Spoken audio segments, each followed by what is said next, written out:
Binationaux BXL. Et la chaîne YouTube qui vous montre les binationaux congolais d'Europe. Les binationaux de Belgique, France, Allemagne, Grande-Bretagne, etc.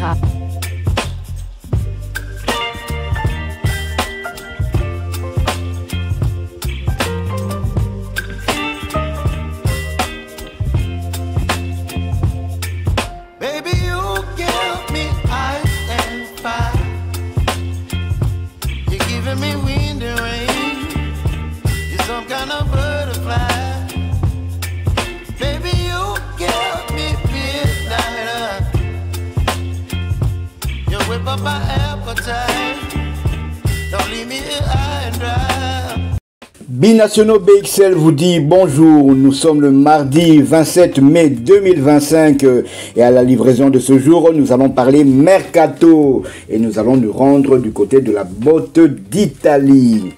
Samuel Tanda-Loukissa animera le mercato estival après ses prestations à la CAN U20 2025 qui s'est déroulée en Égypte. Le jeune attaquant de 19 ans est ciblé par plusieurs clubs en Europe. Des formations espagnoles, allemandes et françaises seraient toutefois intéressées par la signature du Congolais. À un an de la fin de son contrat avec la Sampdoria de Gênes, Samuel Tanda-Loukissa pourrait changer d'air. Sa participation à la CAN U20 2025 lui a servi de tremplin pour attirer l'attention des recruteurs. Le joueur de 19 ans est désormais la cible de plusieurs clubs européens à l'approche du mercato estival. Selon les informations d'Afrique Foot, Samuel Tanda-Loukissa serait courtisé en Espagne, en Allemagne et en France. Retafe et le Werder de Brême auraient pris contact avec l'entourage du Congolais afin de l'enrôler. Le club espagnol et le club allemand souhaiteraient boucler très vite sa signature. Samuel Tanda-Loukissa serait également dans les petits papiers des clubs de Ligue 1 et de Ligue 2 française. Toutefois, les noms de ces clubs n'ont pas été dévoilés. Il faut rappeler que le jeune joueur estimé à 500 000 € sur Transfermarkt est aussi courtisé par le Royal Charleroi SC, le club belge de première division, selon les informations exclusives de Africa Foot. Samuel Tanda, binational belgo-congolais, né en Belgique le 30 juin 2005. Il a été formé du côté d'Anderlecht. Il est aussi passé par le club de Malines et Saint-Ouen en Belgique avant de rejoindre la botte d'Italie et la Sampdoria de Gênes en 2022. Mais cette saison, il n'a pas encore joué avec l'équipe première de la Sampdoria de Gênes. Il jouait souvent avec les U20 ou bien avec l'équipe réserve. Samuel Tanda, que le public congolais a découvert lors de la CAN U20. Je rappelle qu'il s'était déroulé du côté de l'Égypte. Une des révélations congolaises en tout cas. Enfin, du moins, il était dans l'équipe type du premier tour de la CAF. Donc c'est un joueur qui un pivot assez rapide qui il me fait un peu penser dans son style à Dieu merci Mbokani, et c'était vraiment, comme je l'ai dit, c'était vraiment une révélation lors de cette CAN U20. Il se souvient de son but lors du premier match face au Ghana. Il avait ouvert le score sur un centre magistral de Messi Manitou, sociétaire du SC Amiens, club évoluant en deuxième division française, et le second but il avait égalisé face à la République centrafricaine, toujours sur un assist de Messi Manitou. Donc sur les 4 buts que la RDC avait marqué lors de cette CAN, il en avait marqué 2, donc c'était monsieur 50%. Les 2 autres buts ont été marqués aussi par un autre binational belgo-congolais aussi, au nom de Makanza, qui évolue au club de Malines, ancien club de Ngalael Moukao. Comme je le disais, la RDC c'était la deuxième participation de la République démocratique du Congo lors de cette CAN en Égypte. La première, c'était en 2013. Nous avions fait pâle figure en ne gagnant aucun match, en étant éliminés au premier tour. Là, nous avons été qualifiés. C'est vrai que nous avons fait tous les résultats possibles en football. Donc, le premier match, c'était un match nul face au Ghana. Le deuxième match, une victoire face à la République centrafricaine. Le troisième match, une défaite 2 buts à 0, 2 pénaltys face au tenant du titre sénégalais. Ensuite, nous avons été qualifiés grâce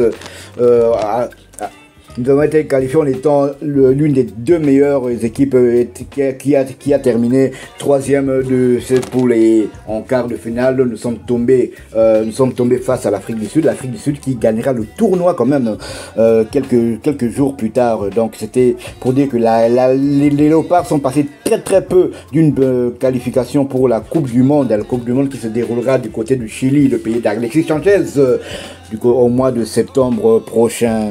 C'est dommage, donc cette défaite dans les prolongations face à l'Afrique du Sud. Mais c'est quand même une très bonne génération, hormis Samuel Tanda. Il y a aussi Makanza. Là je parle de binationaux. Makanza qui m'a quand même plu, et derrière en défense centrale Daniel Chilanda, joueur qui évolue du côté de l'Union Saint-Gilloise, club de Noah Sadiki, l'Union Saint-Gilloise qui vient d'être champion de Belgique. Cela faisait 90 ans que les unionistes attendaient ce titre, et un autre binational quand même, Noah Sadiki, et quand même l'un des artisans de ce titre, avec plus de 4000 minutes jouées, il a joué tous les 55 matchs de l'Union Saint-Gilloise. D'ailleurs c'est le joueur unioniste qui a le plus de temps de jeu cette saison, et même c'est le Léopard qui a le plus de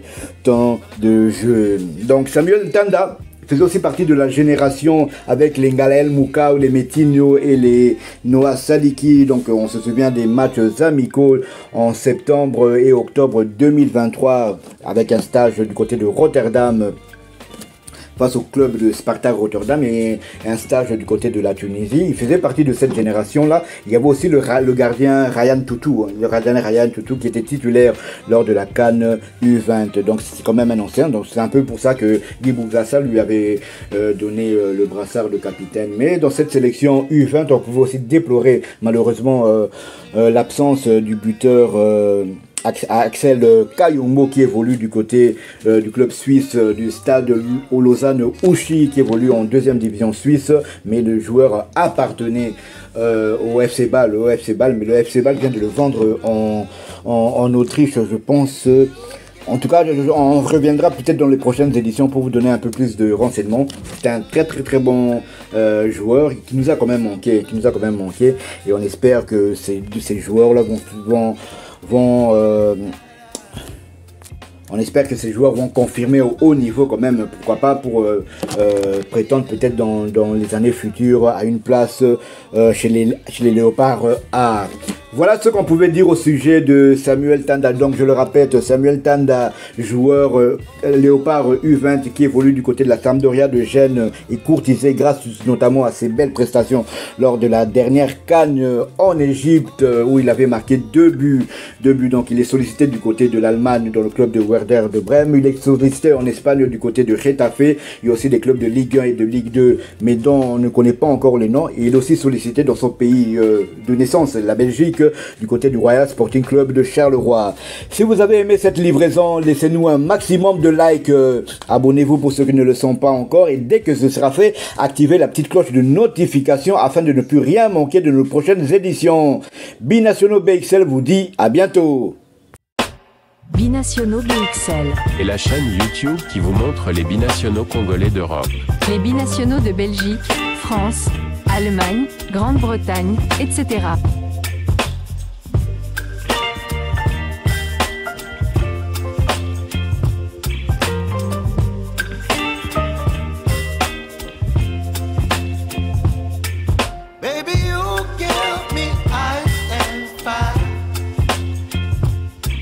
Me wind and rain, you're some kind of butterfly. Baby, you give me midnight. You whip up my appetite. Don't leave me here high and dry.